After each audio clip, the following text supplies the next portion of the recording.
আচার খেতে কারই না ভালো লাগে। তারপরে সেটা আবার যদি কাঁচা আমের হয়, তাহলে তো কিছু বলারই নেই। কিন্তু এই আমের আচার করতে কিন্তু খুব সময় লাগে, সেটাতে প্রচুর হ্যাপা। কিন্তু আজকে আমি তোমাদের সাথে শেয়ার করব একটা সহজ উপায়। আর এটার হচ্ছে আমের তেল আম। তো এটা বানানোর জন্য আমি কাঁচা আম নিয়ে নিয়েছিলাম, যেগুলো কিন্তু ভীষণ পরিমাণে টক ছিল। আর সেগুলোকে আমি আ ভালো করে ছোট, ছোট করে কুচি করে কেটে নেওয়ার চেষ্টা করছিলাম। যদিও আমার পক্ষে সেটা সম্ভব হয়ে ওঠেনি, তার জন্য ভাবলাম যে একটু শর্টকাট ইউজ করে এটাকে একটু মিক্সিতে ঘুরিয়ে নেওয়া যাক। এই আচারটাতে কিন্তু কোনো রকমের গ্যাসে বসিয়ে কোনো গুড়-টুড় দিয়ে আচার করা হয়নি। এটা কিন্তু একটা খুব সহজ আর সিম্পল উপায়ে রান্না করা হয়েছে।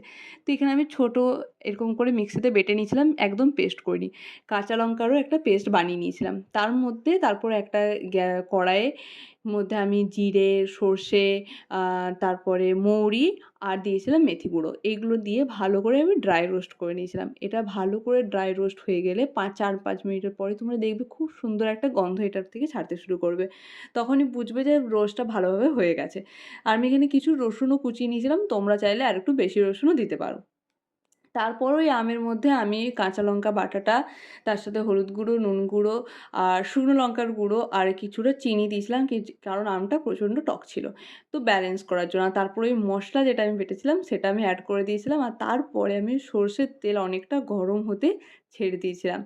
তো সর্ষের তেলটা গরম হয়ে যাওয়ার পরেই এটার মধ্যে জাস্ট সর্ষের তেলটা দিয়ে দিতে হবে। আর তারপরেই এটা রেডি। এত ভালো একটা স্মেল আসবে এটা থেকে, আমি তোমায় কি বলবো। আর এখানে দেখো কতটা দেখতে সুন্দর লাগছে। আর এটা কিন্তু তোমাদেরকে এরপর ভালো করে মিক্স করে নিতে হবে।